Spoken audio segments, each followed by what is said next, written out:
Les clés de la ville, une production Figaro Immobilier et Radio Imo. En partenariat avec le Conseil supérieur du notariat, Elio et Nexity.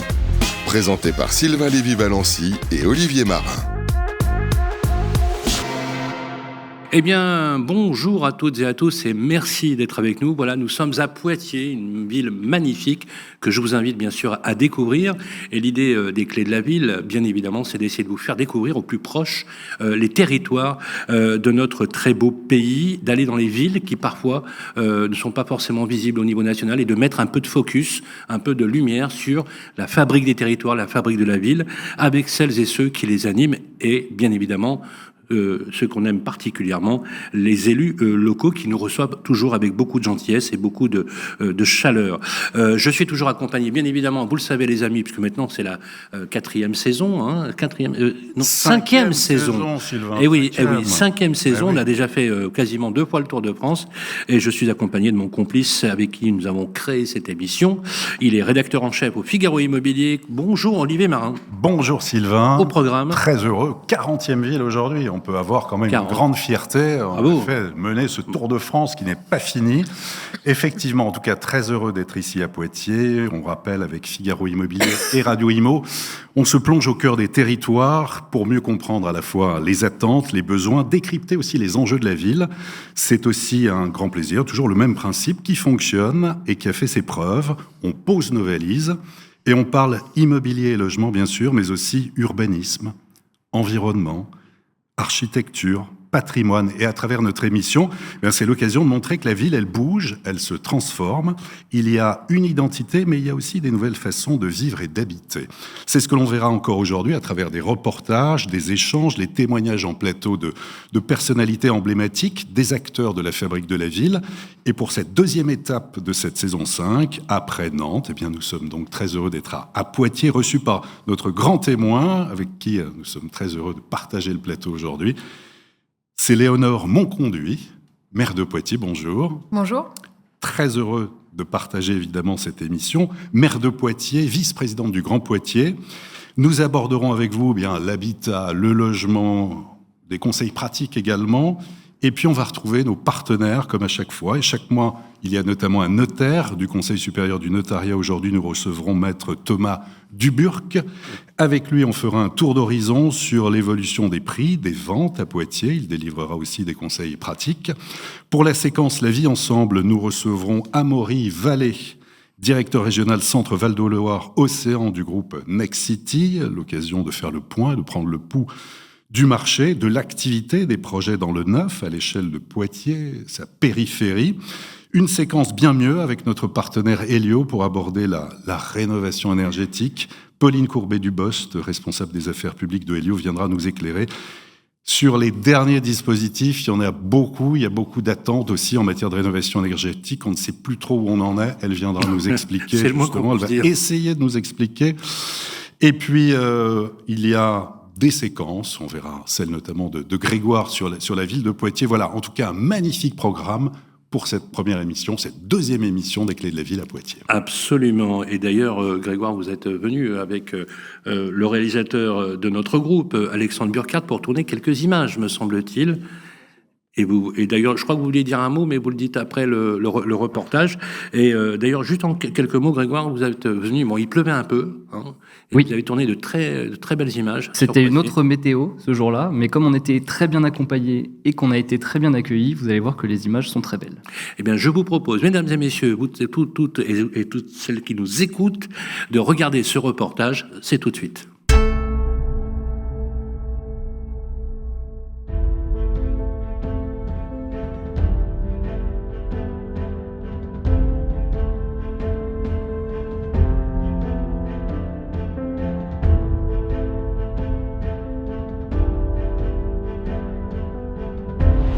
Bonjour à tous, bienvenue à Poitiers pour cette 40e étape des Clés de la Ville. Une étape dans la ville aux 100 clochers, c'est la deuxième pour cette 5e saison. Je suis ravi de vous accueillir sur la place Aristide Briand, à côté de la préfecture, à côté de l'hôtel du département. Bienvenue à Poitiers donc, une ville qui allie tradition et modernité. Et puis moi, je vous emmène la découvrir.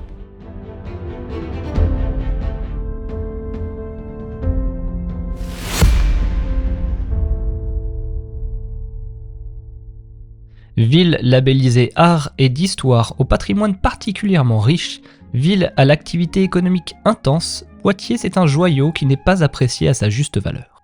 Ancienne capitale régionale, Poitiers a également été capitale de la France. Nous sommes alors en pleine guerre de 100 ans et Poitiers et Bourges sont capitales du royaume du tout jeune régent et futur roi de France, Charles VII. Alors Poitiers, c'est simple, c'est un W. Nous partons de l'Est, nous descendons dans la vallée du Clain, nous remontons sur un plateau relativement plat en son sommet, assez long, et nous redescendons dans la vallée de la Boivre avant de remonter aux côtés de l'ouest. Donc les Celtes, quand ils se sont installés, eh bien ils ont occupé tout simplement le plateau, l'oppidum, tout simplement. En moins 56, ils sont attaqués par une autre tribu gauloise. Qu'est-ce qu'ils font ? Ils font appel aux Romains. Au Moyen-Âge et au temps d'Aliénor d'Aquitaine, la ville qui continue à se développer, notamment de l'autre côté des deux rivières, eh bien va avoir besoin d'être protégée. Et Aliénor d'Aquitaine et son mari Henri II d'Angleterre vont faire construire une immense muraille qui va suivre les contours de la rivière et protéger la totalité de la ville.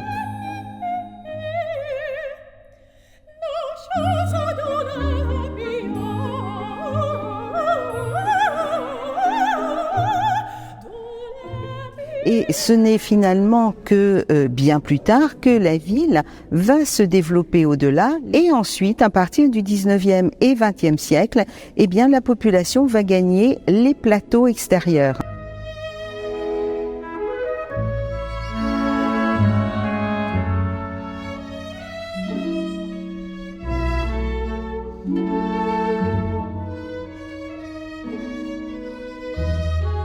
Principal témoin de ce riche passé, le centre-ville de Poitiers. Plongez dans ces ruelles étroites, montantes ou descendantes au fur et à mesure de votre flânerie dans la ville. Une balade qui vous emmènera sur les traces des Romains le long de la Via Romana ou dans les pas de l'une des plus illustres dames de la ville, Aliénor d'Aquitaine. Au temps d'Aliénor d'Aquitaine, bien sûr, qui a été reine de France d'abord et ensuite reine d'Angleterre, et qui va avoir un rôle extrêmement important, une femme au pouvoir, donc un rayonnement sur toute la nouvelle Aquitaine actuelle.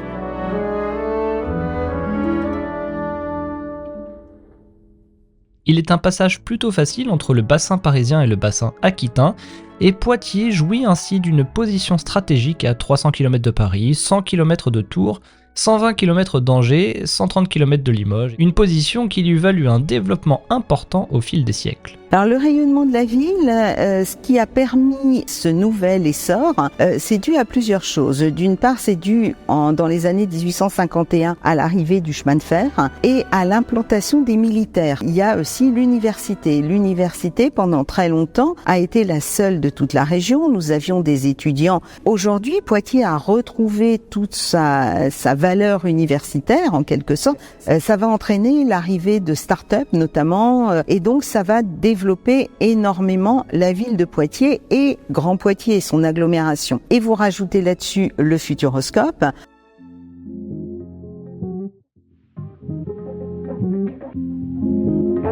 Après la vieille ville de Poitiers, on a évidemment voulu nous rendre au Futuroscope. Le Futuroscope, c'est un parc d'attractions, un parc à thème, un bassin d'emploi, un bassin éducatif. Et nous, on a voulu s'en rendre compte et se rendre compte de son rayonnement.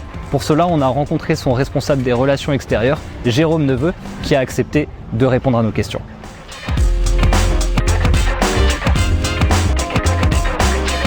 Merci beaucoup de nous recevoir, Monsieur Neveu. Est-ce que vous pouvez nous présenter, s'il vous plaît, le parc du Futuroscope, l'ensemble que cela représente, son histoire et son rayonnement aujourd'hui ? Le parc du Futuroscope, c'est né d'une idée originale du président du Conseil général à l'époque, René Monory, qui recherchait une idée pour développer et aménager son territoire départemental. Il a eu cette idée de créer le Futuroscope, alors qui n'était pas au départ un parc d'attractions, c'était plus un lieu de réflexion sur les nouvelles technologies, l'informatique. Il a vu qu'il y avait une thématique qui se développait, notamment l'image sous toutes ses formes, et donc c'est comme ça qu'a été créé le Futuroscope, parc européen de l'image, où on pouvait trouver des cinémas dynamiques, de la 3D, ce qui était révolutionnaire à l'époque. On est en train de changer de dimension, on a une vocation à devenir une destination européenne de court séjour, puisque nous avons construit 2 hôtels thématisés, la station Cosmos dans l'esprit de l'espace.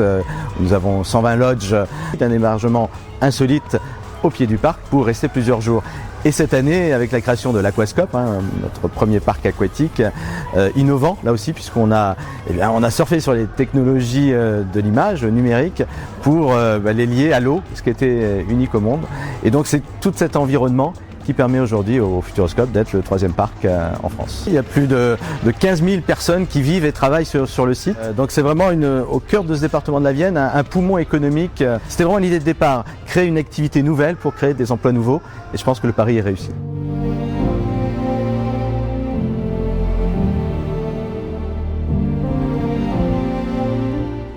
Voilà, on termine cette étape ensoleillé, comme vous pouvez le voir. Cette étape, on la termine devant l'hôtel de ville qui est juste là. L'hôtel de ville, c'était le point final d'un vaste projet d'urbanisation de la ville. On était au 19e siècle. Ce projet d'urbanisation, il avait commencé avec l'arrivée du train en 1851, avec la construction de l'hôtel de la préfecture, là où on était pour l'ouverture de cette émission. Sylvain, Olivier, ça y est, c'est à vous. Et moi, je vous souhaite la bienvenue à Poitiers.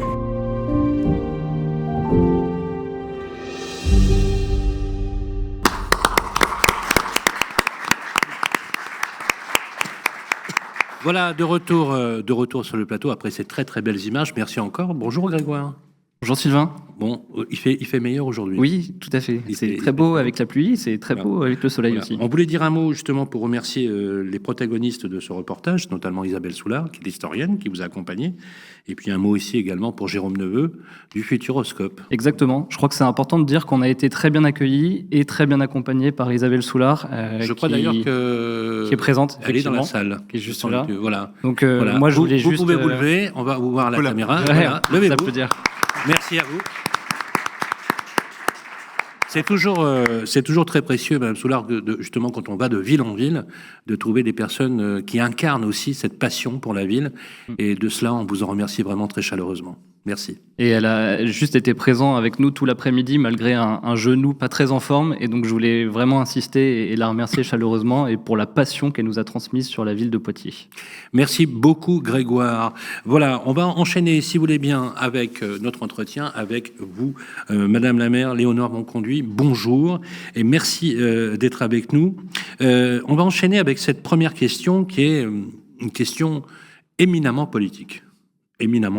Puisque on peut déplorer ou pas le fait que nous ayons perdu dans notre pays un plan d'aménagement du territoire avec des grands commissaires au plan. Vous savez qu'on a connu dans le passé comme Lionel Stoléru, qui d'ailleurs était le père d'Emmanuel Vargon, juste pour le placer, de cette période un peu flamboyante de la Ve République.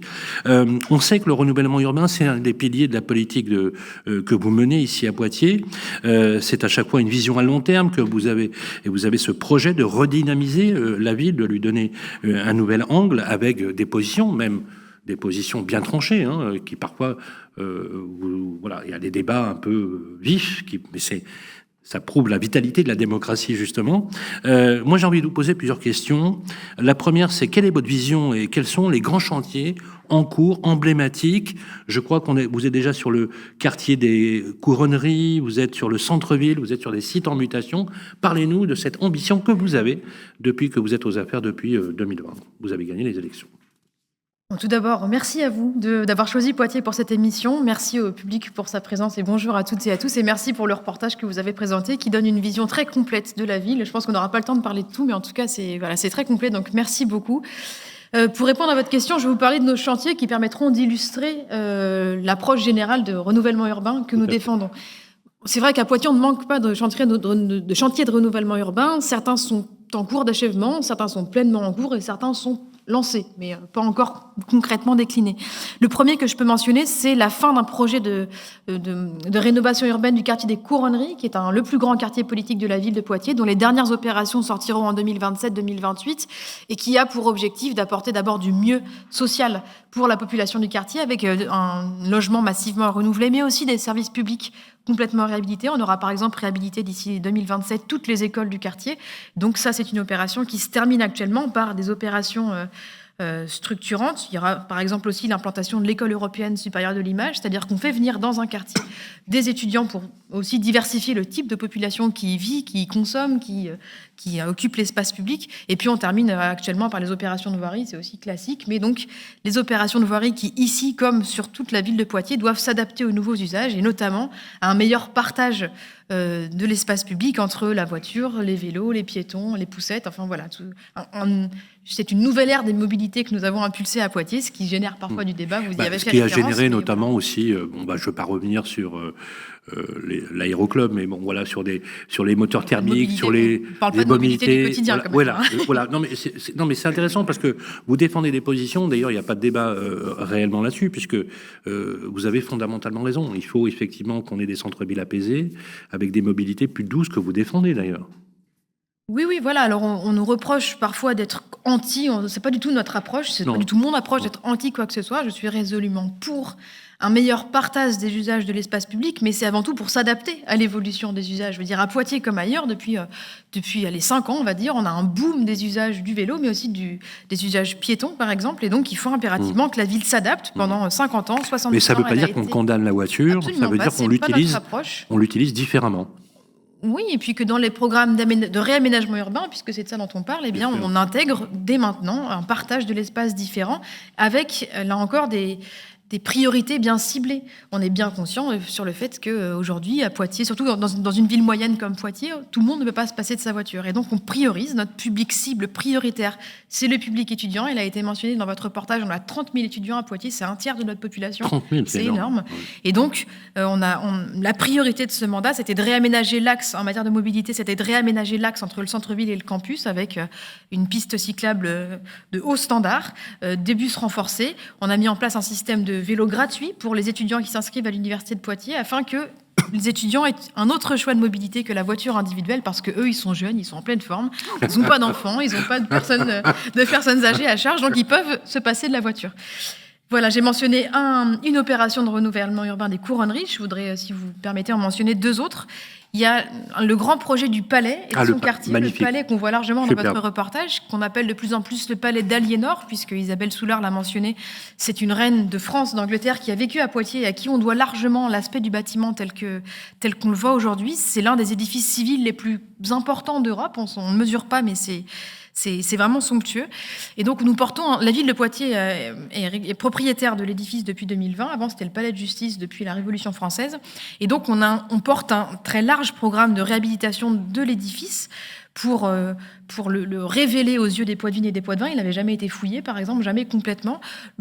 Créer un nouveau passage au centre-ville en déconstruisant les bâtiments sans valeur patrimoniale autour et en faire à terme un lieu de culture, un lieu citoyen, un lieu dédié aux arts, un lieu touristique aussi avec des restaurants, avec un restaurant et un hôtel, par exemple.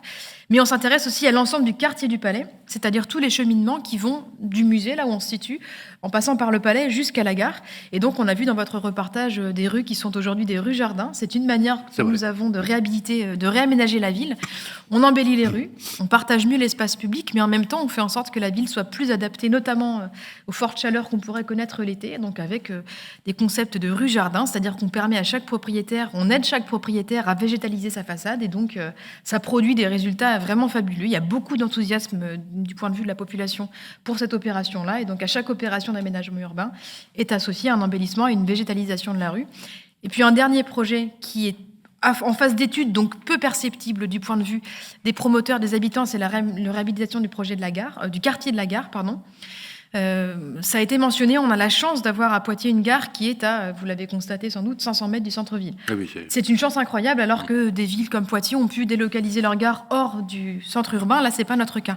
Donc il y a une implantation extrêmement favorable, mais pourtant le quartier de la gare, c'est un quartier vieillissant qui se dégrade du point de vue de la qualité de l'habitat, qui présente des opportunités économiques extraordinaires du point de vue de l'implantation, mais qui n'est pas du tout valorisé à ce titre-là aujourd'hui. Et donc, pour les 15 prochaines années à venir, un peu moins pour les premières opérations qui vont sortir en 2026, on porte un projet de réhabilitation global du quartier, tant du point de vue mixité des usages, donc habitat, mais aussi équipement culturel, par exemple, également, bureaux.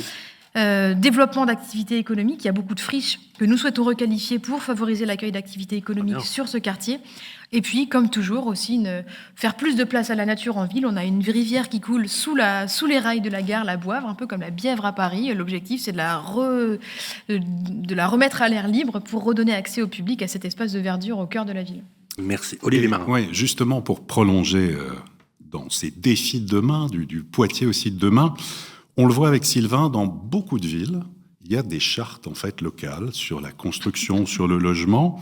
Poitiers a la sienne. Cela fait 3 ans que vous avez instauré donc une charte pour un urbanisme résilient, d'engagement, qui a été adoptée donc par la municipalité. L'objectif donc de créer cet engagement entre les maîtres d'ouvrage, donc bien sûr la ville qui intervient sur son territoire pour atteindre un très haut niveau, je cite, de performance sociale, environnementale, architecturale et urbaine. Une charte qui n'a pas de valeur légale, mais qui en fait donne un cap. Ce sont des bonnes pratiques. Il y a eu un séminaire participatif, je crois même qu'il va y avoir une assemblée citoyenne. Il y a beaucoup de choses, beaucoup d'ambitions à la fois environnementales, avec le recul, parce que cette charte existe depuis 2021. Auriez-vous la même approche aujourd'hui? Est-ce qu'il y a eu des réticences? Comment se passe cette co-construction avec cette charte qui, d'ailleurs, dans certaines villes, est un peu contestée? Comment ça se passe ici à Poitiers? Les acteurs de la fabrication, c'est-à-dire les promoteurs qui sont un peu à la peine en ce moment avec la crise du logement. Voilà. Donc effectivement, on a lancé à Poitiers, on l'appelle la charte de l'urbanisme résilient. Résilient, c'est un terme qui nous tient à cœur pour dire qu'on se projette vraiment sur le long terme. Il ne s'agit pas uniquement d'être dans l'exemplarité à l'instant T, mais de faire en sorte que Poitiers soit une ville où il fait bon vivre aujourd'hui, où il fasse encore bon vivre demain. Et donc on a travaillé cette charte d'une manière que nous avons souhaité collaborative dès le début du mandat, avec un certain nombre de promoteurs. Et vous avez raison, c'est pas une obligation légale, c'est avant tout un support de discussion avec les promoteurs qui viennent nous présenter des projets, et ce qui nous permet d'afficher clairement la règle, en fait, enfin pas la règle, mais les principes qui nous tiennent à cœur et les lunettes avec lesquelles on analysera les projets qui nous seront présentés. Et c'est pas une charte uniquement environnementale, les principes environnementaux sont très importants, sur l'exemplarité du bâti, la recherche de matériaux biosourcés, favoriser autant que possible la production d'énergie renouvelable sur les bâtiments, le fait de végétaliser, voire de regagner en surface désartificialisée à l'occasion de certaines opérations. Mais il y a aussi 2 autres dimensions qui sont importantes, c'est la concertation ou au moins la bonne information des riverains pour aussi éviter des complications ultérieures, et puis la bonne intégration dans l'environnement urbain, et notamment le fait de favoriser autant que possible les liens sociaux et la porosité avec les espaces environnants du quartier. Et donc, cette charte, au début du mandat, elle a produit des effets très positifs en matière de discussion avec les promoteurs. Donc, tout le monde était d'accord, tout le monde s'est lancé en disant il fallait, c'est-à-dire en sortie de Covid.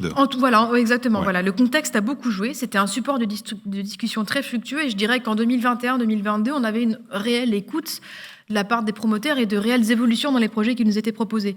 Je reconnais aujourd'hui qu'il est plus difficile de discuter dans un contexte contraint, et c'est pas un reproche, c'est une réalité notamment économique qui fait qu'on peut pas toujours faire le mieux-disant environnemental, par exemple, parce qu'il faut privilégier le fait de pouvoir faire sortir les projets d'un point de vue économique.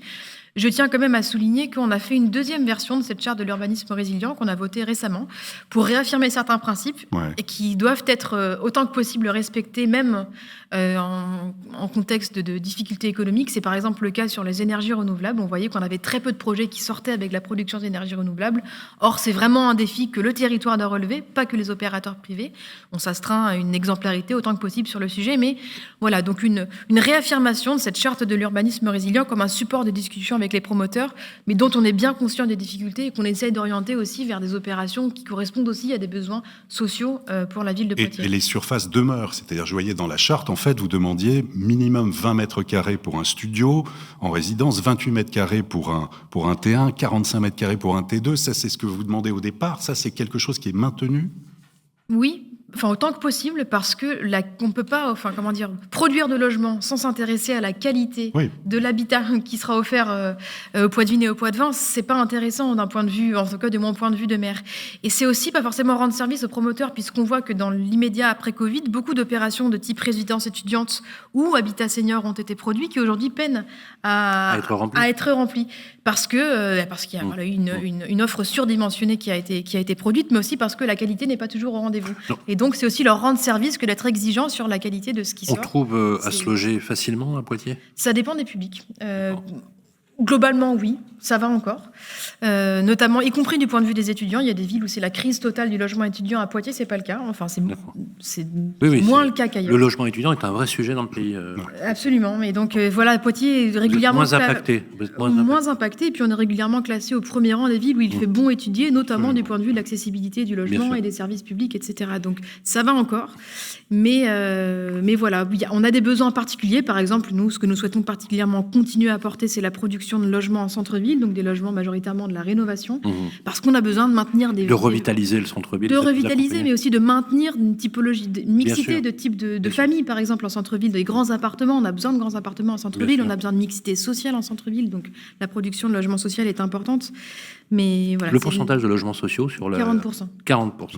Alors, vous avez évoqué la transition écologique et environnementale, qui est un vrai sujet aussi, qui touche bien évidemment les villes. Vous êtes plutôt écologique, j'allais dire, par bien des aspects. Donc, vous êtes implanté dans un territoire qui est clairement engagé sur cette transition. Il y a bien sûr le plan climat et énergie territoriale qui a été lancé par le Grand Poitiers, dont vous êtes également la vice-présidente, ou encore le plan Canopé, lancé par le Grand Poitiers également. Et la ville est très engagée sur le thème. Moi, j'aimerais que vous nous expliquiez justement toute cette vision que vous avez de cette sobriété foncière, de consommation des ressources, d'urbanisme résilient. C'est de plus en plus, avec Olivier, on le voit d'ailleurs de ville en ville, un axe de développement qui est carrément dans la shortlist un petit peu des demandes des élus locaux. La réintroduction, par exemple, d'une biodiversité beaucoup plus vertueuse, beaucoup plus saine. C'est un paradoxe d'ailleurs quand on voit par exemple que la pollinisation, par exemple, où les abeilles se portent beaucoup mieux en ville avec une biodiversité, parce que justement les pesticides ou les produits ne sont pas légion dans ces villes-là. Et on voit finalement comment la ville, et c'est vraiment un paradoxe, va devenir un allié objectif de la réintroduction de cette vue de la nature, de la perspective.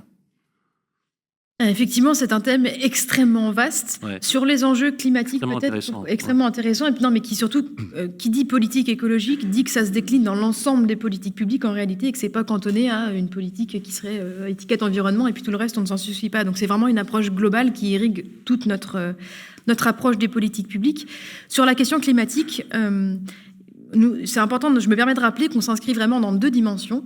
D'abord, la question de la lutte contre le changement climatique, c'est-à-dire autant que possible réduire notre impact carbone, mais aussi l'adaptation au changement climatique. Et il y a une tribune qui va prochainement sortir avec de nombreux élus locaux qui appellent à ce que nous soyons plus accompagnés sur l'adaptation de nos territoires au changement climatique. Et par exemple, les inondations très récentes dans certaines communes, Poitiers n'en fait pas partie, mais montrent combien on doit s'adapter aujourd'hui. Donc on se situe vraiment dans ces 2 dimensions-là.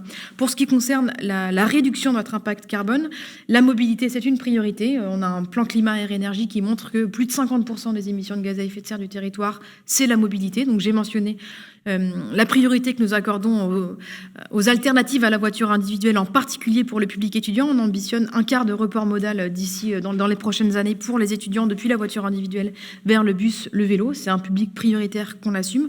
On travaille aussi de manière générale sur le renforcement de l'offre de bus, on a lancé un système de trottinettes et de vélos en libre accès qui n'existait pas à Poitiers, en libre service qui n'existait pas à Poitiers avant.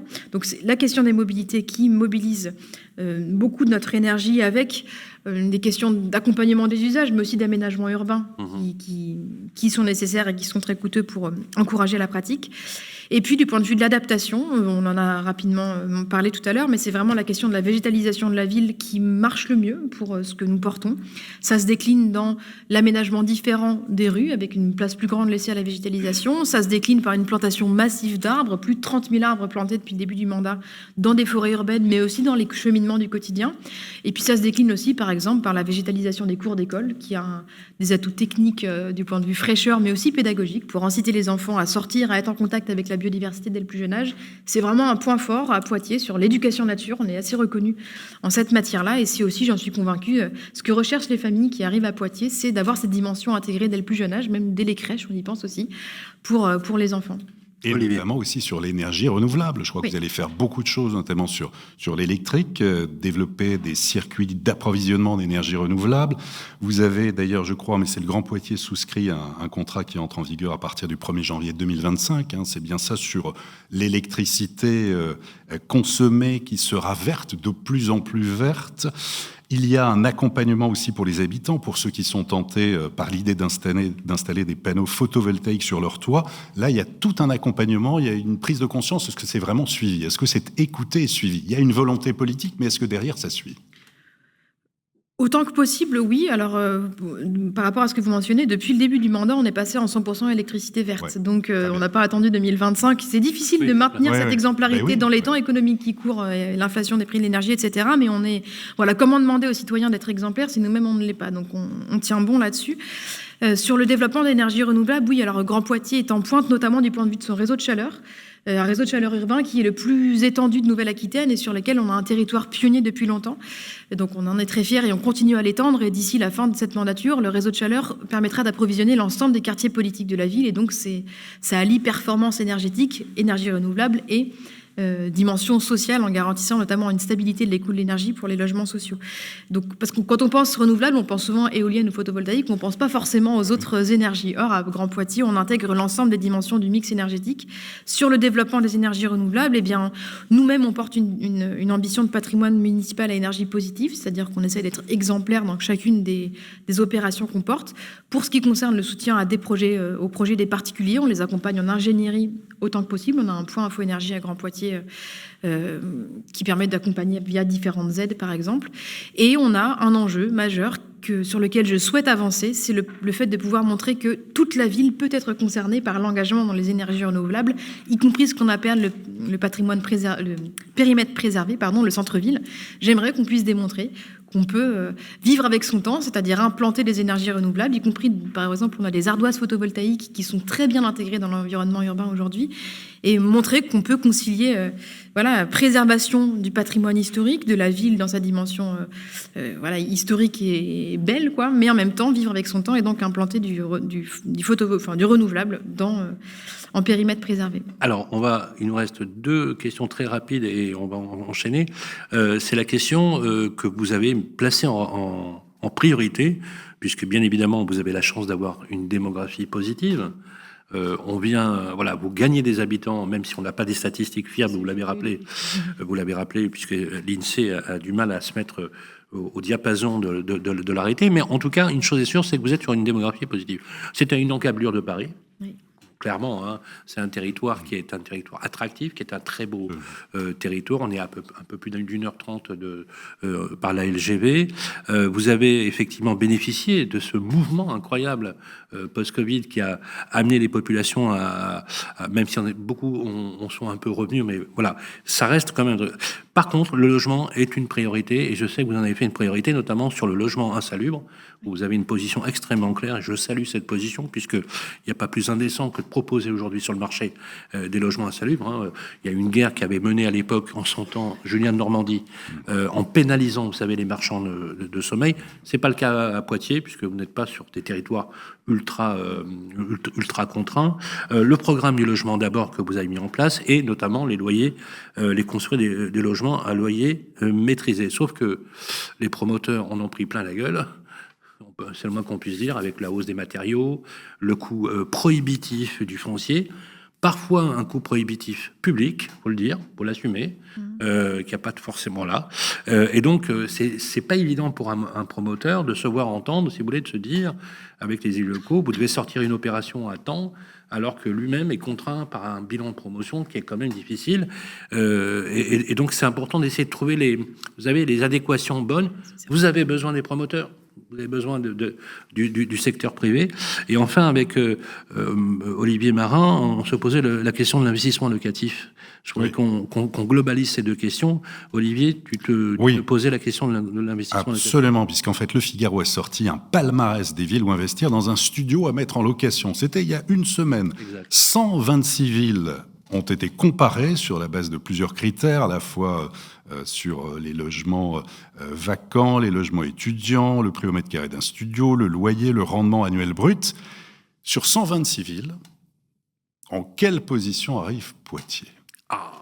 Selon vous, ce que vous avez vu, il est bon c'est palmarès du Figaro. Alors, je l'ai vu passer, sur 126, il adore ça. 12e. moi je dis bravo. C'est incroyable. 12e. Vous êtes dans le tiercé. 12e, vous êtes absolument sur... quasiment dans le tiercé. Voilà, on peut citer, c'est la ville de Brest qui Absolument. arrive en première position. En tout cas, 12e place sur 126 pour Poitiers. Ça vous étonne Avec une vraie attractivité. C'est-à-dire qu'on oui, voit que les ça m'étonne Français que Brest soit en premier, mais parce que, comme quoi, les questions de mobilité sont importantes, mais ne sont pas les seules à considérer. Donc, les questions de connexion au territoire. Mais non, c'est une vraie reconnaissance aussi pour notre territoire qui effectivement, vous l'avez rappelé, est extrêmement bien situé. On est même à 1h15 de Paris, 1h15 de Bordeaux. Donc on a de plus en plus de personnes qui font le choix d'habiter à Poitiers et de travailler à Paris ou à Bordeaux, avec le télétravail qui se développe par ailleurs. On l'a rappelé dans le reportage. Oui. Vous n'avez pas l'attractivité que vous méritez. Oui, alors après on reste prudent, si vous voulez, ça nous va bien. Non, mais c'est pour ça que, non, mais en même temps, c'est pour ça qu'on est venu vous voir. C'est-à-dire pour mettre un peu plus de lumière, mais c'est vrai, ce que vous dites, vous êtes à 1h15 de Paris, 1h15 de Bordeaux. Voilà, et donc il y a beaucoup de familles. On est content d'accueillir des familles avec des enfants notamment. Alors Poitiers n'a pas une vieille population globalement. Enfin, on n'a pas du tout 50% moins de 30 ans. Voilà, c'est ça. Donc on n'est pas la plus étudiante de France. Voilà, en termes de ratio sur la population globale. C'est la ville la plus étudiante de France en termes de ratio. Avec La Rochelle. Mais vous avez raison. En fait, qui dit venue de nouvelles populations, nous sommes extrêmement heureux d'accueillir des populations qui viennent de plus grandes villes et qui recherchent la qualité de vie d'une ville moyenne où il y a des services de proximité de qualité. On aurait pu parler des services publics, mais globalement, on a une offre de services de qualité à Poitiers. Mais c'est tout aussi important pour moi et pour nous de maintenir une mixité dans tous les quartiers de la ville. C'est pour ça qu'on a tendance à batailler avec les promoteurs sur la question des loyers de sortie. Vous le mentionniez, il faut quand même avoir une idée des ordres de grandeur. À Poitiers, avant le Covid, on était sur un T2 neuf à 3 000, 3 200 euros du mètre carré. Aujourd'hui, on est plutôt à 4 000 euros et encore parfois plus. C'est un terme d'ordre de grandeur, c'est très important. Et donc, on essaye ensemble d'atterrir à des prix de sortie plutôt à 3 500, qui nous semble raisonnable pour ne pas exclure une partie de population, notamment de ce qu'on appelle le plateau, le centre-ville historique. C'est d'ailleurs un sujet dont on va débattre, si vous voulez bien, tout à l'heure, et j'aimerais avoir votre réaction avec justement une marque qui est aujourd'hui le leader du logement abordable en France, c'est la marque Nexity, et on a un de ses représentants qui est un grand monsieur de l'immobilier qui connaît très très bien le secteur, c'est Amaury Vallée. Justement, on en parlera, puisque effectivement, vous le savez que les promoteurs aujourd'hui vivent des contraintes qui sont très dures économiquement, bien évidemment, parce que le marché s'est carrément rétréci de moitié. Puis on a des opérations qui ont été engagées il y a quelques années qui n'arrivent pas à sortir. On a 20 permis de construire qui ont été accordés, mais dont les travaux n'ont pas démarré, faute de modèle économique. Je peux vous dire, moi, ça fait 40 ans que je suis dans ce domaine, et je peux vous dire que je ne l'ai jamais vu, ça. Ça reste absolument incroyable. Je vous propose, Madame la maire, d'enchaîner avec, justement, vous avez parlé de la rénovation énergétique, de la transition environnementale. On va commencer justement, une fois n'est pas coutume, avec Elio. On va parler justement de rénovation énergétique. Dans quelques instants, on va recevoir Pauline Courbet-Dubos, qui est responsable des affaires publiques de Elio, qui est un acteur également national, spécialiste de la rénovation énergétique. Ne zappez pas, on se retrouve dans quelques instants. Les clés de la ville, bien mieux, avec Elio. Mais oui, on est bien mieux ici, à Poitiers. D'ailleurs, il va peut-être falloir que je change aussi.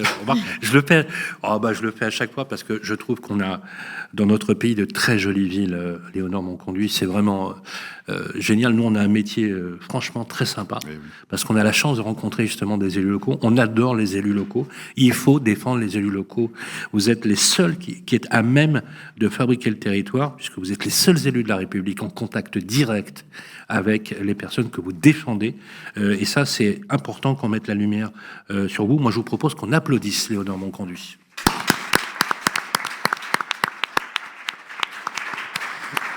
Parce que c'est pas neutre, Madame la maire, c'est pas neutre, parce que c'est aussi un engagement, c'est presque un sacrifice, un sacerdoce, une vocation de vous engager sur les chemins de la politique. Et je peux vous dire qu'en ce moment, c'est pas simple. Bonjour Pauline. Sylvain. Comment ça va ? Ça va et vous ?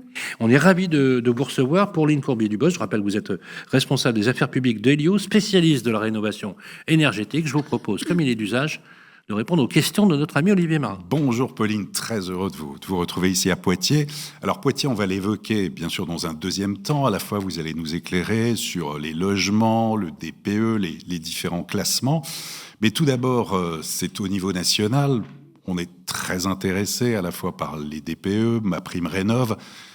Ça devient de plus en plus compliqué. On a l'impression qu'il y a des projets qui sont en mode pause, à l'arrêt. Surtout en ce moment. Où en est-on aujourd'hui, si l'on devait faire une synthèse sur les dernières réglementations en matière de rénovation énergétique, Pauline?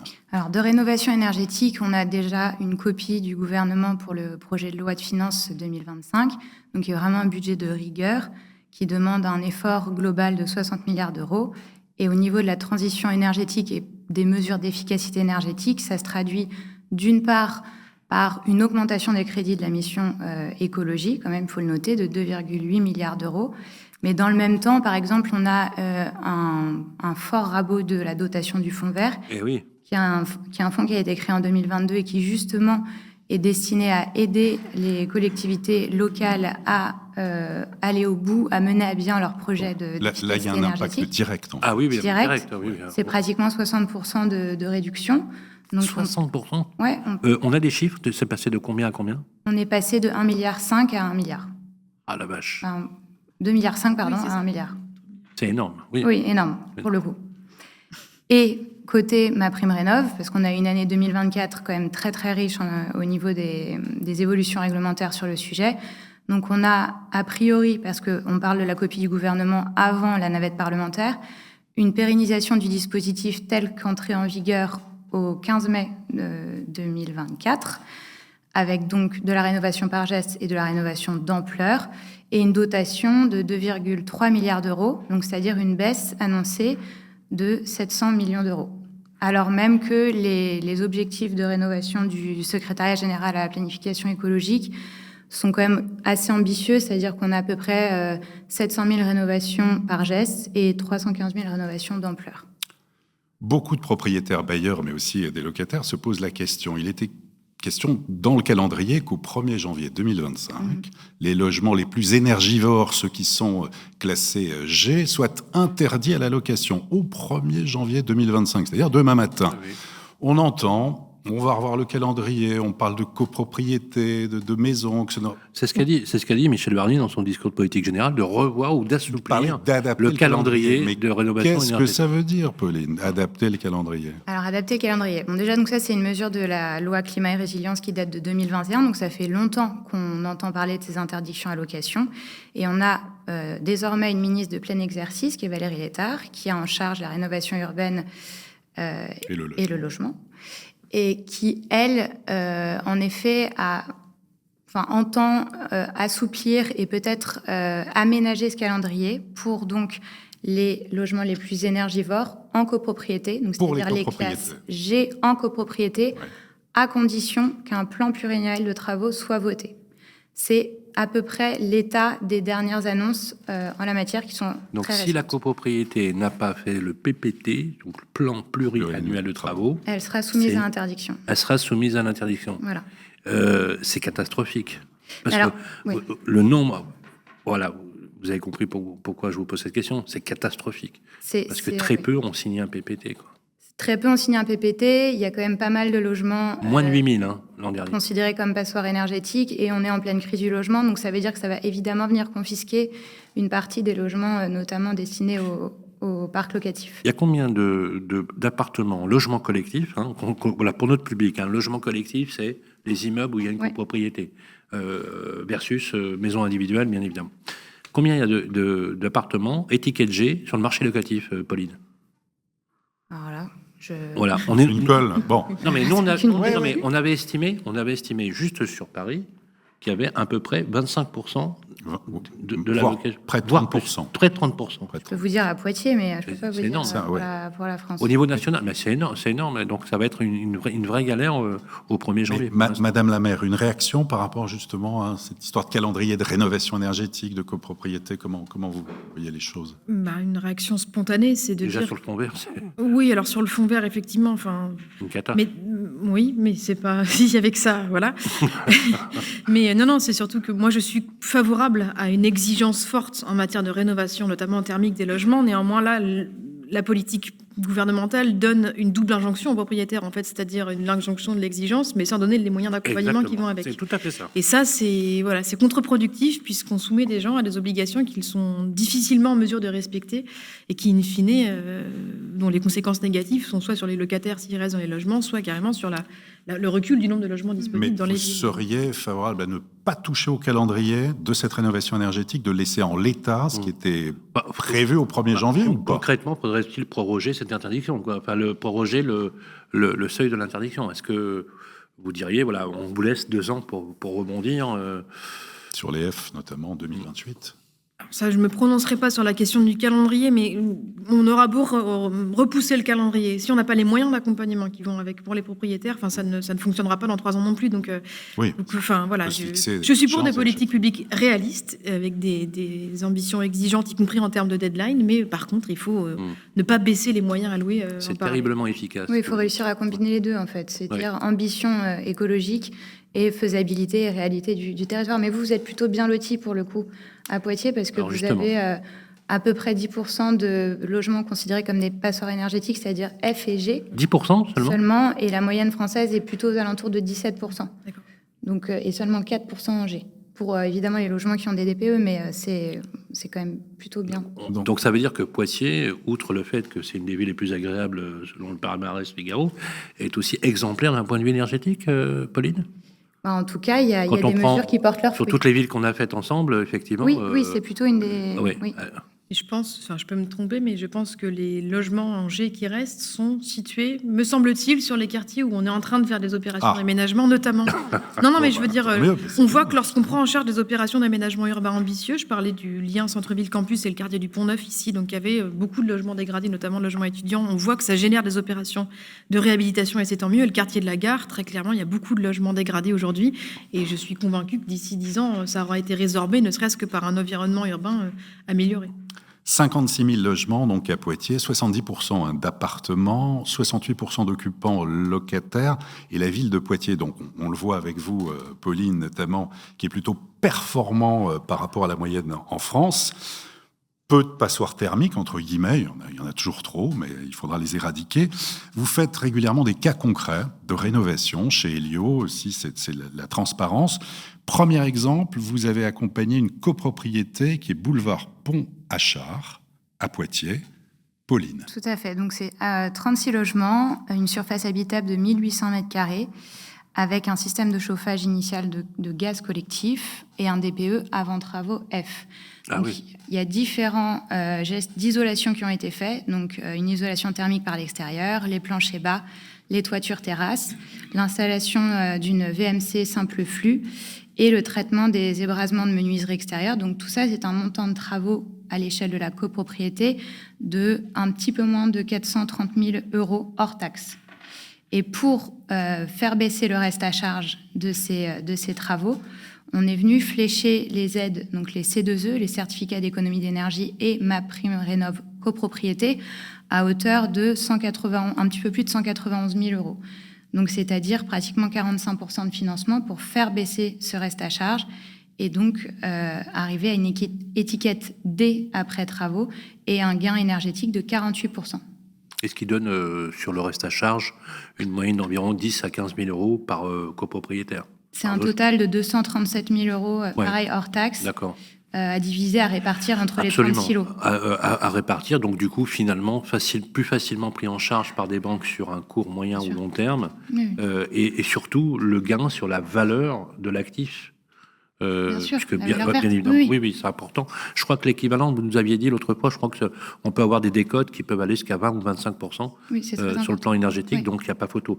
Parce que c'est bien de parler de transition énergétique de la planète, mais c'est aussi bien de l'allier avec le portefeuille des Français, le pouvoir d'achat. Concret, oui. Voilà, ça c'est grave. Si je peux avoir pouvoir d'achat et sauver la planète, je suis content. Voilà. C'est toujours l'équilibre entre la prise de conscience écologique, c'est le sens de l'histoire, on y va, et puis la réalité économique. Deuxième cas concret, Pauline, alors là, c'est une maison individuelle à Poitiers. Tout à fait. Donc on parle d'un ménage jaune, donc ça c'est pour les dispositifs MaPrimeRénov'. On parle d'un ménage aux revenus modestes qui est composé donc d'un couple et d'un enfant pour une maison individuelle de 100 m² et un système de chauffage donc qui mixe le bois et l'électricité. On a un DPE avant travaux à G, Donc on est absolument dans un cas de passoire thermique. Juste rappeler ménage jaune, qu'est-ce que c'est ? C'est revenu modeste. Voilà. Et donc, on a préconisé des travaux d'isolation de combles, une mise en place de PAC, RR, et la mise en place d'un chauffe-eau pour arriver à un montant de travaux de pratiquement 34 000 €, un fléchage d'aide, donc confondu MaPrimeRénov' et C2E, à pratiquement 23 000 €, donc en fait les 2/3, et pour un gain énergétique de 77% et un DPE B post-travaux. Très bien. Et on peut dire un mot qu'Elio connaît parfaitement Poitiers pour une raison. Oui, pour une raison, c'est que Elio est implanté donc, depuis plus de 20 ans par le biais de sa filiale Akea Énergie, qui est le bureau d'études qui est spécialisé dans la maîtrise de l'énergie et qui est à Poitiers depuis plus de 20 ans. Merci beaucoup. Merci Pauline. Très intéressant. Bravo Pauline.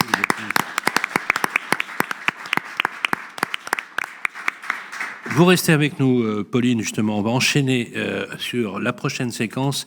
Merci pour toutes ces précisions. Moi, je vous propose, Madame la maire, qu'on reçoive justement les notaires qui vont nous donner une vision très précise sur le bâtiment ancien, sur l'ancien. Une interview qui va être menée par notre ami Olivier Marin. C'est tout de suite après ça.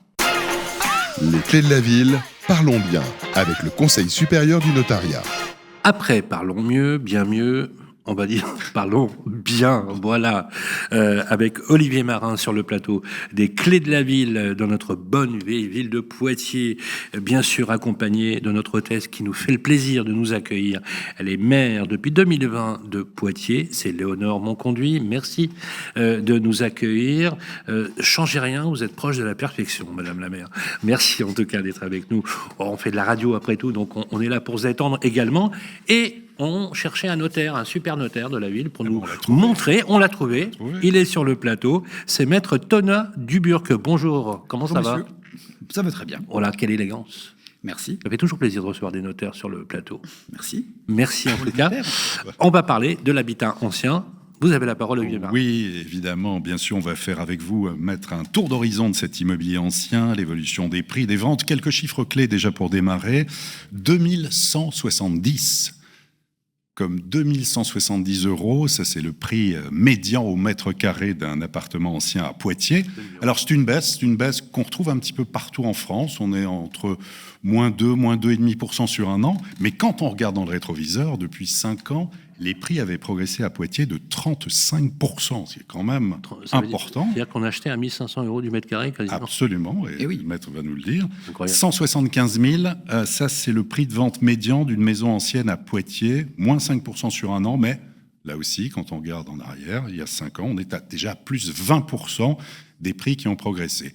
Maître, vous allez nous décrire ce marché immobilier à Poitiers, mais tout d'abord, est-ce que l'activité redémarre un peu ici à Poitiers? Oui, je crois qu'elle est un peu comme partout en France actuellement. On constate depuis quelques semaines, quelques mois maintenant, mais surtout depuis quelques semaines, pour être honnête, après l'été, de nouveau des dossiers qui rentrent dans nos études et on constate en fait une clientèle qui se remet à faire des acquisitions. Il y a une raison qui est assez simple, c'est que les taux ont bien baissé et qu'aujourd'hui, on recommence à avoir des gens qui empruntent sur 20 ans avec des taux... Depuis que les banques reprêtent, oui, clairement, ça repart. On le revoit. On voit bien, là. On le revoit. On avait toujours un fonds d'investisseurs avant que les taux baissent, pour être sincère. On était plus sur des gens qui investissaient du patrimoine déjà acquis par le passé, des fonds à replacer dans l'immobilier. On est de nouveau dans une perspective dans laquelle les gens empruntent pour de nouveau acheter. Et ça, c'est assez encourageant pour l'avenir. Alors, la spécificité de ce marché immobilier à Poitiers, si l'on devait prendre une photo, nous expliquer un peu le type de clientèle, les quartiers porteurs, maître. Alors, les quartiers porteurs, je crois que Poitiers est porteur un peu partout, déjà pour commencer. C'est une ville, comme vous l'avez dit, qui est extrêmement attractive. On a plusieurs quartiers qui se démarquent un peu, honnêtement, depuis le Covid. Moi, je suis assez partisan d'un quartier qu'on appelle le quartier des Rocs, qui est de l'autre côté de la gare, qui est un quartier qui a été complètement rénové par une clientèle qui est arrivée, qui a repris des maisons, qui a refait vivre ce quartier, honnêtement, qui est un quartier vraiment sympa. Je vous invite à aller le voir. On a le quartier du centre-ville de Poitiers, sur lequel, pour le coup, historiquement, on a une clientèle avec peut-être un pouvoir d'achat un peu plus important, qui a repris des immeubles, qui les a rénovés. Et puis après, on a tout le quartier de la Fac, qui est aussi un quartier qu'il ne faut pas du tout ignorer, sur lequel on a beaucoup de demandes de location, avec la Fac évidemment. Bref, tous les quartiers sont assez porteurs actuellement. On peut faire un placement patrimonial sécurisé à Poitiers. Ah oui, clairement. Et beaucoup l'ont compris depuis quelques années maintenant, parce que vous venez de le dire. Avec quel taux de rentabilité ? Écoutez, ça dépend des quartiers, pour être sincère, et puis ça dépend du bien. La rentabilité, ça dépend vraiment du bien que vous allez acheter. Beaucoup de gens l'ont compris parce qu'on était quand même à Poitiers sur un immobilier pas cher. Je crois qu'on l'est toujours d'ailleurs pas cher. Et c'est aussi une des qualités de cette ville, c'est qu'on arrive à se loger bien. Souvent le volume, le prix au mètre carré est toujours corrélé par le taux de la rentabilité. Alors, s'il y avait de très bonnes rentabilités, le prix... Si vous voulez un taux qui va vous paraître assez extraordinaire pour des gens qui viennent de Paris, mais on est sur une rentabilité entre 6 et 8% sur l'ancien. 6 à 8% oui, sur l'ancien. Brut. Oui. Oui, tout à fait. Oui, c'est ce qui est dans le Figaro. Mais est-ce qu'il y a une profondeur de marché, je veux dire est-ce qu'on est sûr, quand on achète un appartement, pour un investisseur qui va louer un T2, par exemple, très bien placé en ville, est-ce qu'il est sûr d'avoir un marché locatif ? On a une demande qui continue, pour être sincère. On a une demande qui continue sur justement le T2, sur les petites superficies. Aujourd'hui, j'entendais Madame le maire tout à l'heure qui disait qu'effectivement beaucoup de constructions ont eu lieu depuis quelques années sur Poitiers pour notamment les étudiants, mais on en manque encore. Aujourd'hui, sur le centre-ville, et j'étais ravi d'entendre que le centre-ville, a priori, est privilégié par Madame le maire pour ce genre d'investissement, c'est que on a aujourd'hui une demande assez considérable de parents qui cherchent des petits logements pour leurs étudiants qui souhaitent être en ville, parce que notre ville, évidemment, dans le centre-ville, est extrêmement attractive pour les étudiants, par exemple pour le soir, les choses comme ça, et puis pour la fac. En tout cas, on a aujourd'hui des gens qui viennent investir honnêtement un peu de partout pour justement avoir la certitude d'avoir des biens immobiliers qui soient loués toute l'année. Le poids des Parisiens aussi, quel est-il ? Est-ce qu'il est de plus en plus important ? Alors, je ne sais pas s'il est de plus en plus important. En tout cas, depuis le Covid, il a pris de la place. C'est une certitude. Ouais. On a beaucoup de clients qui sont arrivés sur Poitiers. Alors, j'ai en tête un couple de Parisiens qui est arrivé de cette ville, juste au moment du Covid, qui s'est rendu compte qu'au finalement, à Poitiers, on pouvait très bien y travailler et faire des allers-retours à Paris 2 ou 3 fois par semaine avec un TGV qui prend 1h15 pour y aller. Oui. Avec des enfants qui sont dans des écoles super en centre-ville, dans lesquelles les enfants, à partir d'un certain âge, peuvent y aller à pied, et puis avec une qualité de vie qui est formidable. Et puis des maisons beaucoup moins chères qu'à Paris. Et vous constatez que finalement, que les métropolitains parisiens sont de plus en plus nombreux, ont cette appétence justement, avec l'université, les écoles, la proximité. Les Parisiens qui viennent s'installer à Poitiers, je ne sais pas si on en voit toujours beaucoup qui arrivent, pour être sincère. Beaucoup sont arrivés. Est-ce que beaucoup seront partis ? Moi, j'en ai pas trop vu, pour être honnête avec vous. Ce que je vois beaucoup, c'est des parents qui viennent mettre leurs enfants à Poitiers parce que le coût de la vie est aussi moins cher qu'ailleurs.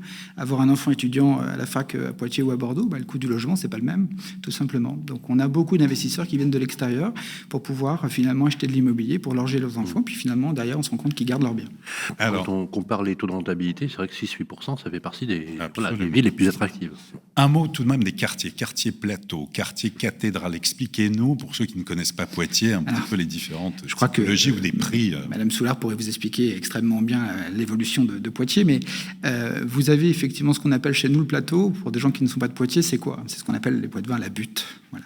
Ce qui est situé donc au milieu des 2 vallées, on l'a expliqué tout à l'heure. C'est un quartier qui est très prisé par les Poitevins. Ça suppose quand même d'avoir un certain pouvoir d'achat, puisque c'est l'endroit où l'immobilier est le plus cher. Quand on parle de maisons à 175 000 euros dans le centre-ville de Poitiers, c'est juste impossible. Voilà. Donc c'est plutôt de l'ordre de 300 000 c'est plutôt de l'ordre de 350 à 1 million, pour être très clair. Ah oui. Voire parfois un petit peu plus. On est sur de l'immobilier un peu plus luxueux, plus grand, évidemment, sur lequel les gens arrivent. Alors, à Poitiers, centre-ville, il n'y a pas non plus que des grandes maisons. Il y a aussi des logements, il y a des appartements, des choses comme ça. Les appartements dans le centre-ville de Poitiers, ce qu'on peut constater, c'est qu'on est évidemment sur le secteur le plus cher. Au niveau des appartements aussi, il n'est pas déraisonnable de voir des appartements qui se vendent dans l'ancien, en tout cas, aux alentours de 3 000, 3 200 euros dans l'ancien. Donc, voilà. Et si l'on sort si on sort du plateau, sort du plateau, dès que vous sortez du plateau, on a des prix qui, pour le coup, chutent, ça c'est clair. Le quartier des Ponts-Neufs, qui est en pleine rénovation à l'heure actuelle, était un quartier qui était peu cher jusqu'à il y a peu de temps parce qu'on avait effectivement beaucoup d'habitats insalubres. Pour être très clair, on passait souvent des appartements à refaire à 1 000 euros du mètre, qui se revendaient 1 800. Quand on arrive sur la fac, on est sur des investissements qui sont plutôt intéressants. Là, oui, on arrive tout de suite sur l'ancien, encore une fois, 1 800, 2 000 euros du mètre. Et puis le quartier des Rocs, là où il y a moins d'appartements, enfin en tout cas c'est ce que je constate, on va être plutôt sur de la maison qui va se vendre, qui se vendait avant Covid d'ailleurs à 150, 180 000 euros, et aujourd'hui qu'on voit assez facilement, assez aisément à 300 000. Voilà. Très bien. Je vous demande, comme c'est la tradition, en cette période justement d'incertitude, question posée aux notaires dans chaque ville où l'on passe, En quoi faut-il être particulièrement attentif aujourd'hui quand on souhaite vendre bien acheter un bien immobilier? Vos conseils? Alors, si on est vendeur, évidemment, à la qualité de son acheteur, c'est un peu évident. Voilà, et ses capacités financières. Oui, à la solvabilité de son acheteur. Oui, c'est évident. Quand on est acheteur, évidemment, il y a quelque chose on en parlait tout à l'heure avec la personne qui est intervenue avant moi, il y a une chose qui est quand même de plus en plus prise en compte à l'heure actuelle par les acheteurs, c'est évidemment toute la qualité énergétique du bâtiment. Parce que s'il y a quelques années, un acheteur ne regardait à peine, il faut être honnête, le DPE, aujourd'hui, c'est une pièce essentielle. Voilà. Et il va tout de suite regarder quel est l'investissement qu'il doit faire pour pouvoir justement faire en sorte que cet investissement-là soit moins énergivore. Donc évidemment, les diagnostics sont des éléments qui sont hyper importants. Et puis après, c'est évidemment la typologie du bien par rapport à l'investissement qu'il veut faire. Est-ce que j'achète pour y habiter ou est-ce que j'achète pour le louer? Et dans quel secteur j'investir pour louer et à qui je dois louer? Eh bien, si vous achetez un appartement, par exemple, ce que chez nous on appelle la ZUP, les couronneries, d'accord, pour le coup, vous n'allez pas toucher la même clientèle que si vous achetez à côté des facs. C'est logique. Donc forcément, c'est effectivement en fonction du type d'achat et du type de clientèle que vous voulez toucher que vous allez choisir un quartier ou un autre. Eh bien, merci infiniment, maître. Restez avec nous. Après, effectivement, avoir vu, et merci encore une fois de vos conseils, j'ai retenu des taux de rentabilité qui donnent envie, puisque effectivement, aujourd'hui, on l'a bien vu, les taux de rendement, comme vous le savez, en France, se sont complètement atomisés dans certaines grandes villes. Là, on est à une encablure de Paris, 1h15 de Bordeaux, 1h15 de Paris. On a, je cite Maître Duburc, un taux de rentabilité moyen entre 6 et 8%, peut-être même, quand on n'a pas peur des travaux aussi, faire des opérations de promotion-rénovation. Alors justement, ça me permet de faire cette transition. Je vous propose qu'on parle du logement abordable, du logement neuf, de la construction. On va recevoir dans quelques instants Amaury Vallée, qui est directeur régional Centre Val-de-Loire pour le groupe Nexity. Nexity, dont je rappelle qu'il est le leader en France de l'accession au logement et du logement abordable. C'est tout de suite après ça. Les clés de la ville, la vie ensemble avec Nexity. Eh bien, voilà, de retour sur le plateau. Ça, c'est vraiment la séquence que j'aime le plus, qui s'appelle la vie ensemble. Je trouve qu'il y a quelque... Je vais récompenser ceux qui ont fait du marketing autour de cette marque. C'est extraordinaire. Ils sont quand même des fulgurances. La vie ensemble, bien mieux, parlons bien. C'est vraiment l'idée d'une cohésion sociale, d'une communauté de faire souche dans une ville, parce que au-delà, bien évidemment, des aspérités financières et techniques, c'est aussi des êtres humains qui vivent et qui partagent des choses ensemble. Et Dieu sait qu'aujourd'hui, on en a besoin. Voilà. Bonjour Amaury Vallée. Bonjour Sylvain. Comment ça va, Amaury? Très bien. Moi, je suis ravi que vous soyez là, justement. La question, c'est que Nexity, aujourd'hui, a une très forte présence historique sur Poitiers. Vous nous en dites quelques mots? Oui. Écoutez, Nexity, c'est 25 ans de présence sur Poitiers et Grand Poitiers, avec sa filiale Foncier Conseil. C'est une présence territoriale,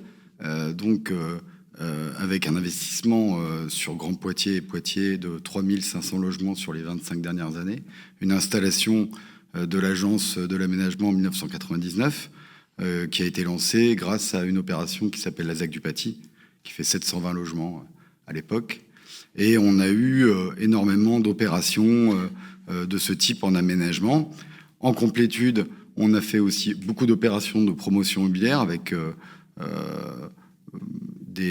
des types d'opérations comme une résidence senior à Saint-Éloi, qu'on a pu faire avec la SEP, des opérations libres qu'on a pu faire sur tout le territoire de Grand Poitiers, et notamment une opération, je dirais des opérations sociales avec Equidom et Habitat de la Vienne.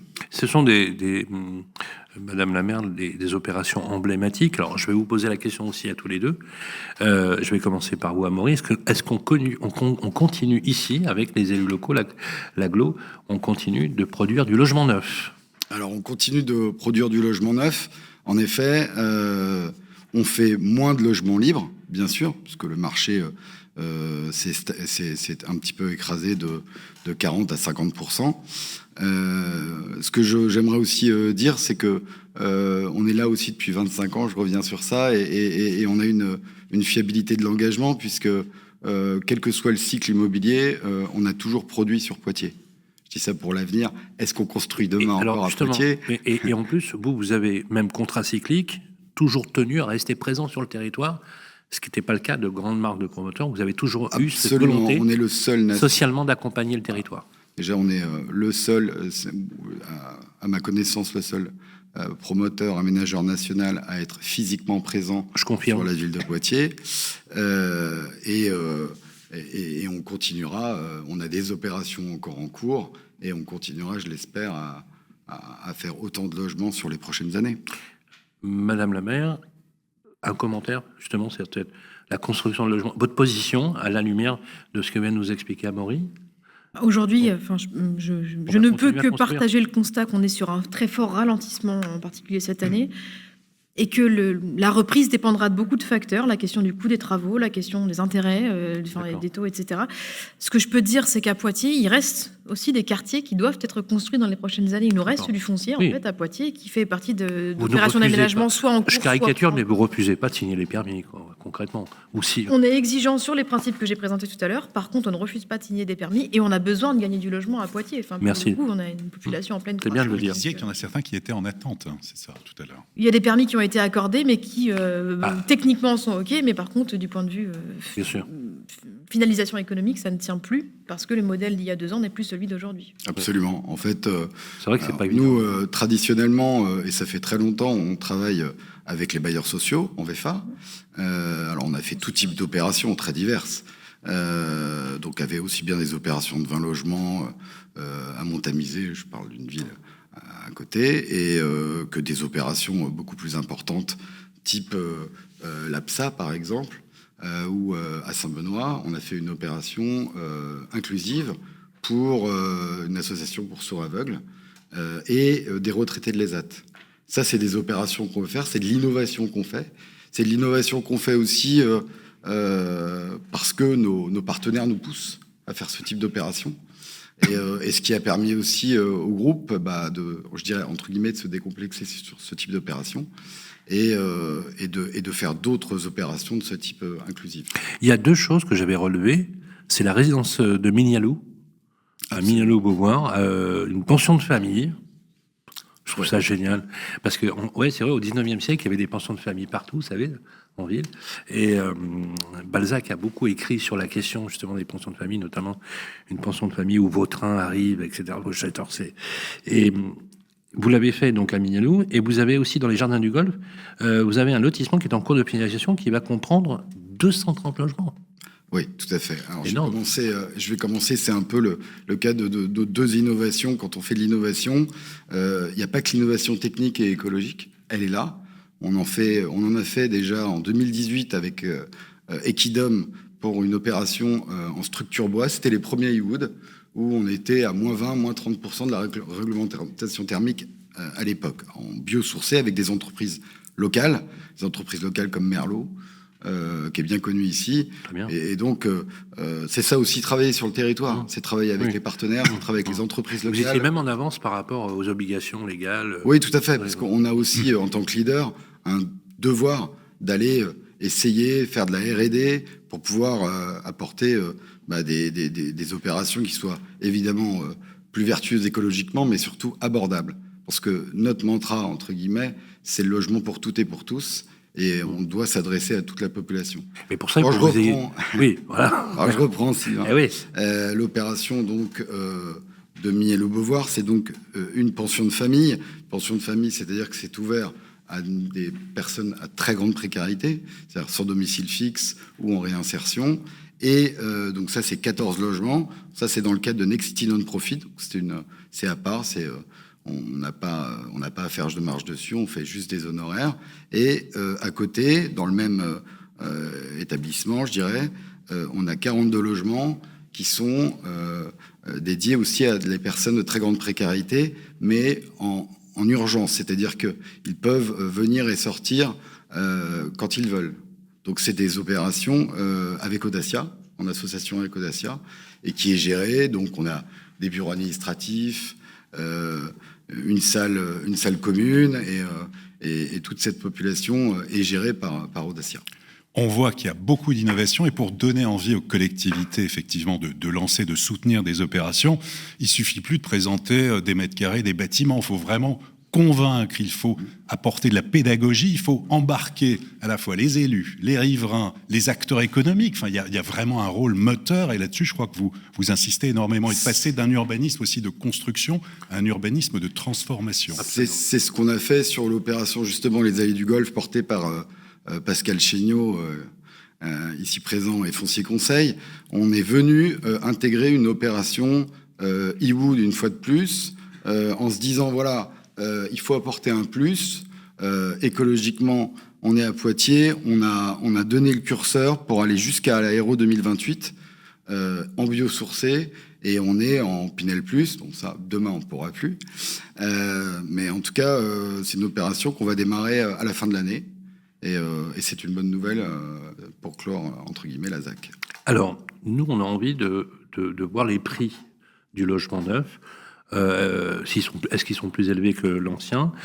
Question, quel est le prix moyen, si vous avez cette donnée, Amaury, du prix du mètre carré neuf, ici, dans l'agglomération de Poitiers? Alors, on a un prix de 3 500 € du mètre carré. Moyen. Alors, après, moi, je rejoins ce que disait Madame le maire. On est à 4 000 € plutôt pour les petites surfaces. Par contre, aujourd'hui... le parking est inclus dedans. Le parking est toujours inclus. L'opération, les opérations, on est à peu près à 100 réservations entre 2023 en année glissante et deuxième trimestre 2023, deuxième trimestre 2024. Et ce qui est à noter, c'est les opérations en retrait ou transformées en logement social. Et ça, on a à peu près 200 logements qui a été retiré. Quel profil des clients? C'est des primo-accédants? C'est des investisseurs? On est plutôt aujourd'hui sur des investisseurs. Oui. Et c'est exactement ce qu'on doit retrouver demain. C'est une population de primo-accédants. Même s'il n'y aura plus de dispositif Pinel. Même s'il n'y aura plus de dispositif Pinel. En fait, on a un stock de 18 mois à peu près, si on compte aujourd'hui. D'accord. Mais ce qu'il faut, c'est aller chercher de la primo-accession. Comment on fait pour trouver de la primo-accession aujourd'hui pour que ce soit vraiment impactant? Il y a trois possibilités que je vois. C'est aller trouver des opérations au QPV, en quartier prioritaire de ville, en TVA 5.5. En BRS, ça n'a pas encore été fait, je crois. C'est important, parce que TVA 5.5, c'est un écart quand même qui est très significatif sur le prix. Exactement. Et ça permettrait d'arriver à des prix autour de... Il ne faudrait pas pouvoir dépasser entre 2 008 et 3 000 €. L'objectif, de toute façon, c'est de se dire que la mensualité doit être peu ou prou égale au loyer, et que les économies d'énergie aussi, par rapport à un bâtiment, je dirais, plus classique en D, E, doit être à peu près de 50 à 60 €. Donc globalement, c'est-à-dire c'est pousser l'acquéreur à ce qu'il y ait une vraie prime à l'acquisition. Commentaire, Madame la maire? Bon, non, il y a beaucoup de choses qui ont été dites, mais peut-être juste pour revenir sur ce que vous évoquiez sur la question du rôle de la commande publique, du rôle des bailleurs sociaux, une autre marque de fabrique de notre territoire, c'est une forte culture de la coopération. Alors, qui dit coopération, on ne dit pas forcément qu'on est tout le temps d'accord sur tout, mais au moins, on a un vrai engagement sur la commande publique entre tous les donneurs d'ordre public du territoire. On a un vrai dialogue avec le secteur du bâtiment, la chambre de commerce par ailleurs. Enfin, on essaye d'avoir une visibilité commune sur les besoins du territoire, sur les enjeux des uns des autres, et donc sur la manière dont on peut ensemble y répondre. Et ça peut aussi être... c'est très facilitant, en tout cas je le constate, dans comment on peut faire face aux besoins, mais aussi aux difficultés contextuelles.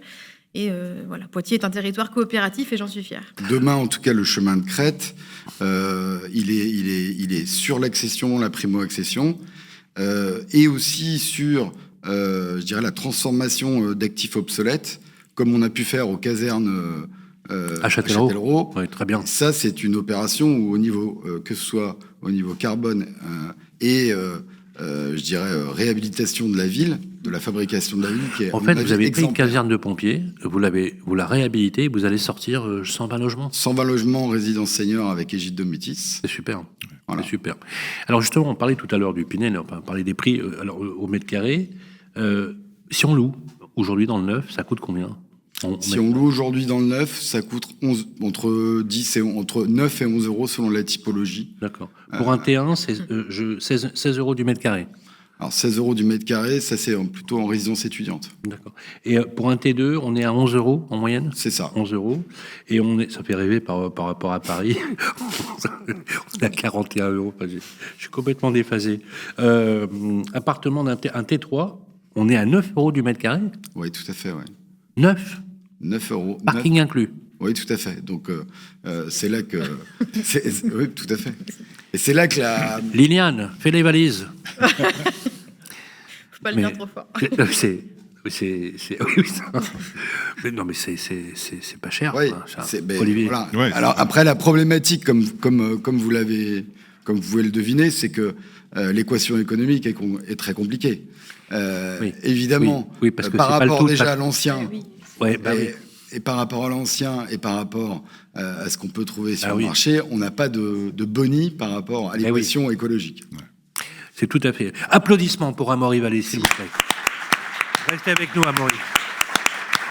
Voilà, il est temps de conclure, mais comme vous savez, comme au théâtre, il faut toujours soigner son entrée, mais aussi sa sortie.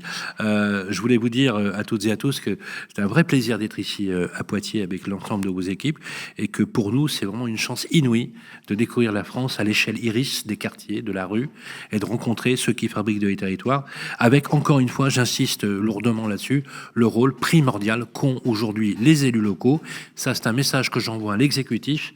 Rappelez-vous que sans les élus locaux, eh bien, il n'y a plus de République, car c'est la République des élus locaux qui a forgé cette 5e République. Quelques mots, Olivier Marin, pour notre groupe. On va parler notamment de la ville où nous serons le mois prochain. Nous serons à Saint-Dizier. Nous serons à Saint-Dizier le mois prochain. Et après, nous allons continuer 2025 avec Cannes, avec Auxerre, avec Bayonne, avec les Sables d'Olonne, enfin beaucoup de villes. Absolument. Nous sommes les compagnons du devoir des médias. Voilà. On fait le Tour de France. On fait le Tour de France que j'ai le plaisir d'ailleurs de faire, moi, il y a 40 ans. Un Tour de France qui a duré une dizaine d'années. Oui. Tour de France, oui, j'ai fait le Tour de France. Un ancien compagnon.